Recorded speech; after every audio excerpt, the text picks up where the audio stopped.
Ginoo, maana kaninyo ang santos nga Ebanghelyo sumala ni San Mateo.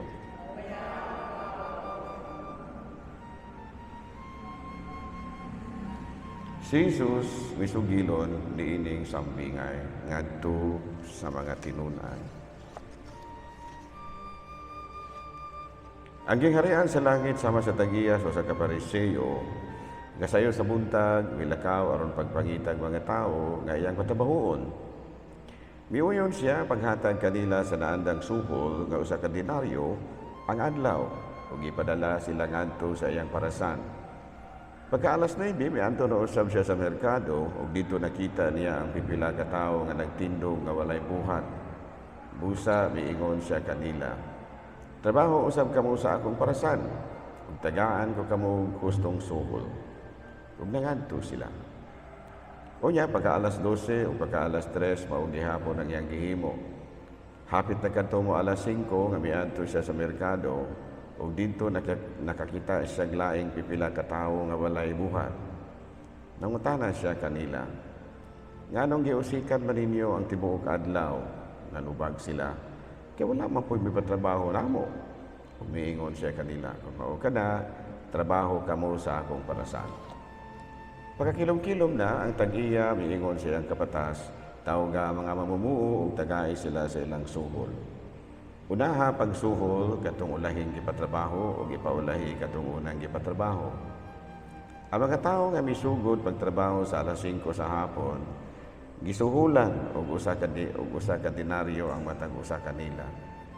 Busa pagduol na sa mga tawo nga unang gipatrabaho, nagtuo sila nga labaw pa ang ilang madawat. Apan ang usag-usa kanila gitagaan usab og tagsa ka denaryo. Gidawat nila ang ilang mga suhol ug nagbagut-but sila batok sa agalon. Miingon sila, "Kini mga tawhana nga ulahi mong gipatrabaho, nagtrabaho lamang sulod sa usa ka oras, samtang kami nagtrabaho sa tibuok adlaw ug napagba sa kainit." Apan bisan pa ni ana, imo silang gitagaag samang suhol nga imong gihatag kanamo. Ang agalon mitubag sa usa kanila, "Amigo, wala ako manglimbong kanimo, kay miuyon ka man sa suhol nga usa ka denaryo ang adlaw. Karon dawata ang imong suhol ug pauli sa inyo. Mo'y akong gusto nga kining mga tawhana nag-ulahing gipatrabaho tagahan sa samang suhol sa akong gihatag kaninyo. Wala ba di ay ako'y katungod sa paggamit sa akong kwarta sumala sa akong gusto? O nasina kabahinuon kay ako manggihatagon man."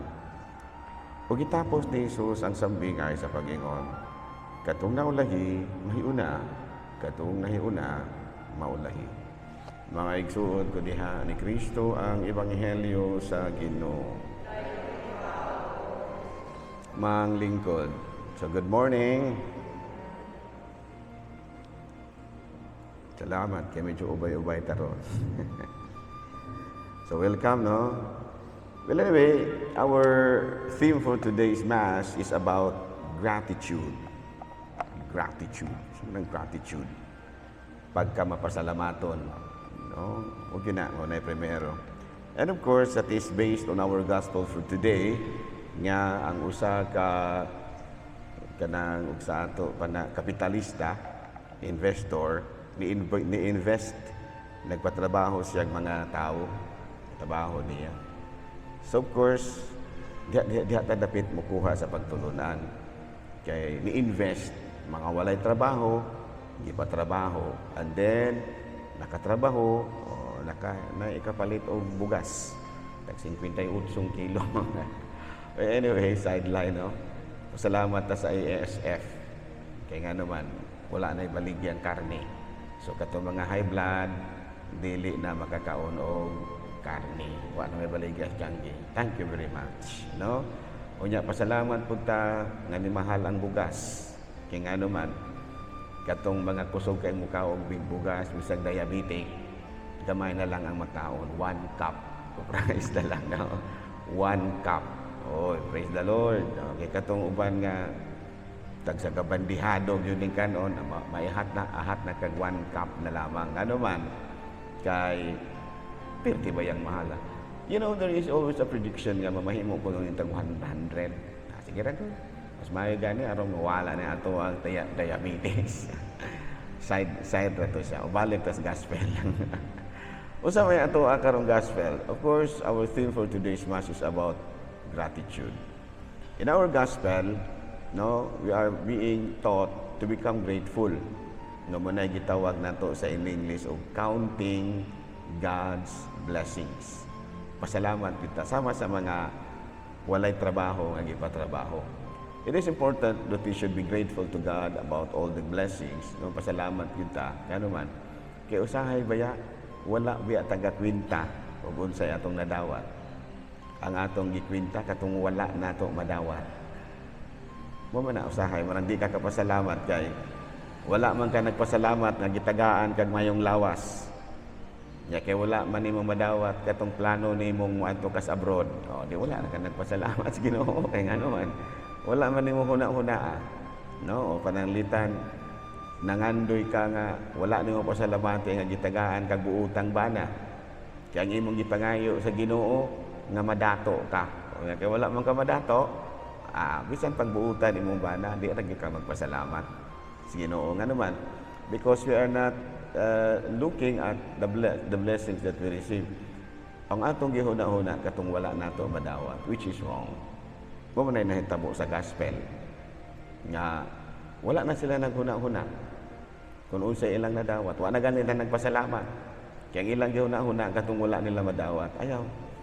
Bisag unsay imong nadawat kana imong mayong lawas, kanang imong mayong lawas pasalamati gyud na because that is an investment.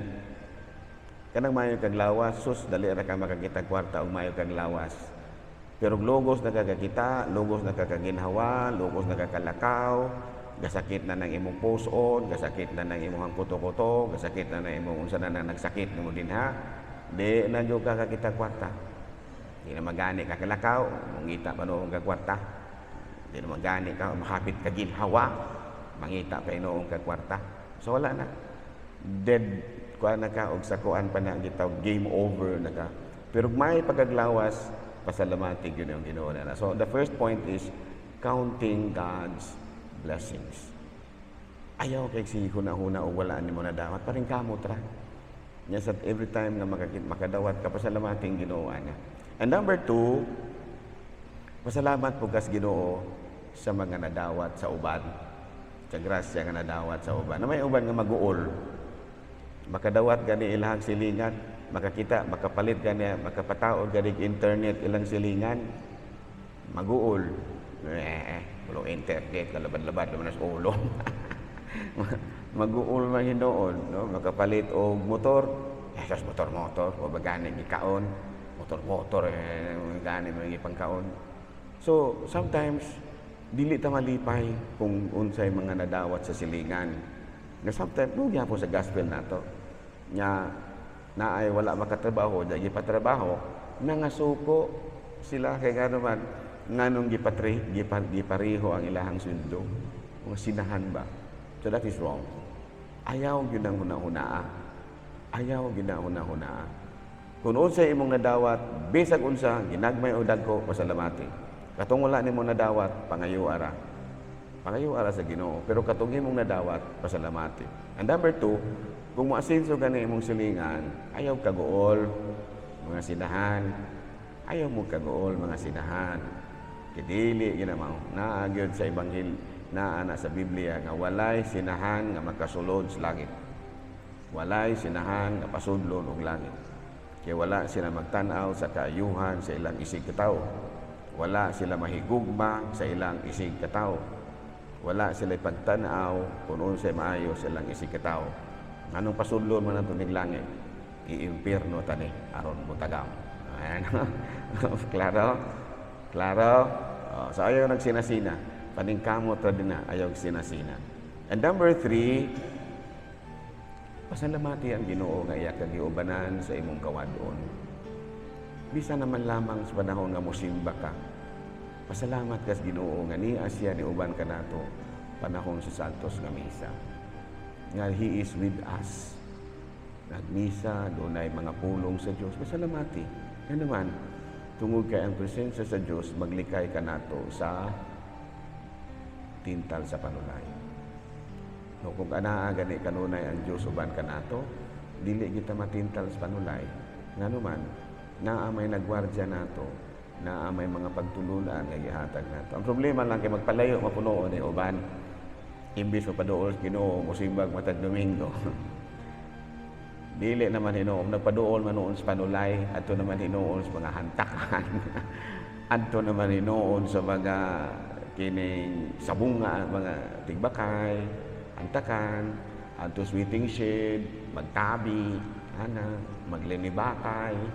Imbis nagpasalamat ka sa presensya sa Ginoo matag Domingo, kay muni nakatuon ka sa pagtulunan. Jesus noon naman noong kadito nagpasalamat sa panulay na nagsigi mo nitong linibakay, nagsigi mo nitong sugal, nagsigi mo nitong bisyo. So, dili na sa mao. No?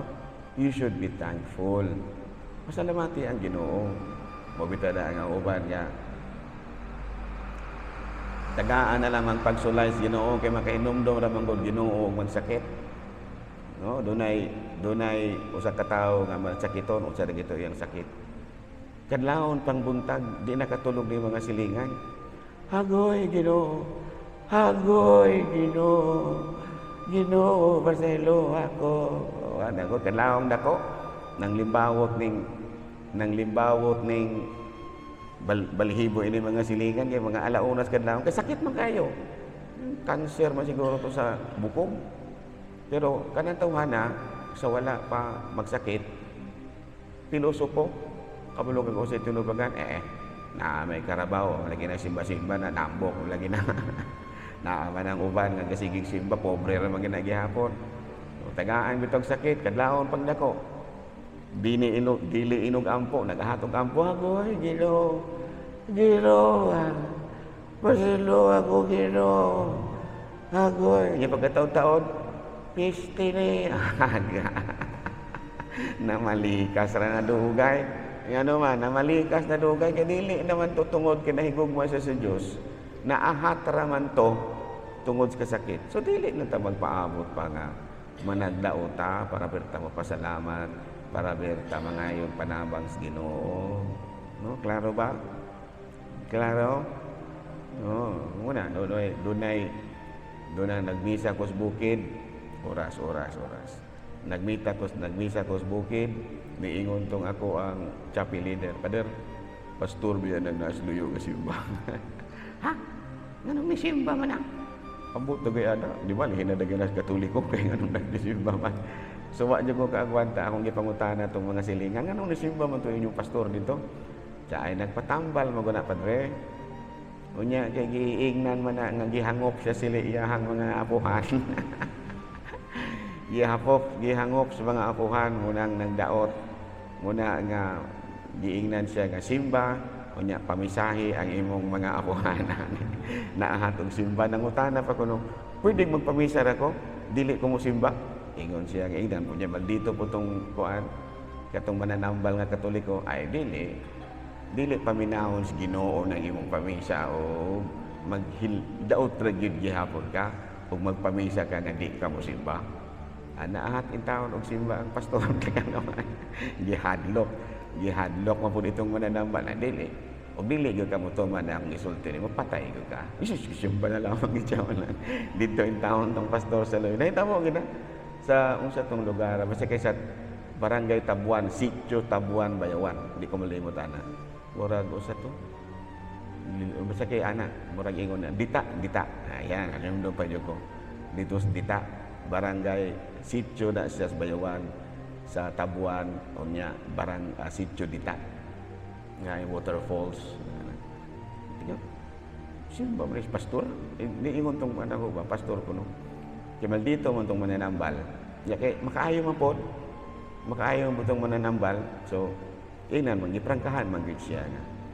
Katoliko, mangguga sa una, wala na kay simba-simba, wala po ni mo pamisahe, muhang mga apuhan.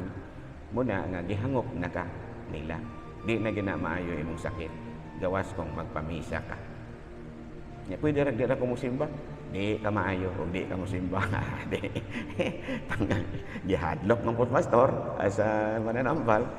At dito sloyo itaw nagdungo-dungo itaw ng pastor. Una makaingon ta nga pasalamat tagos Ginoo.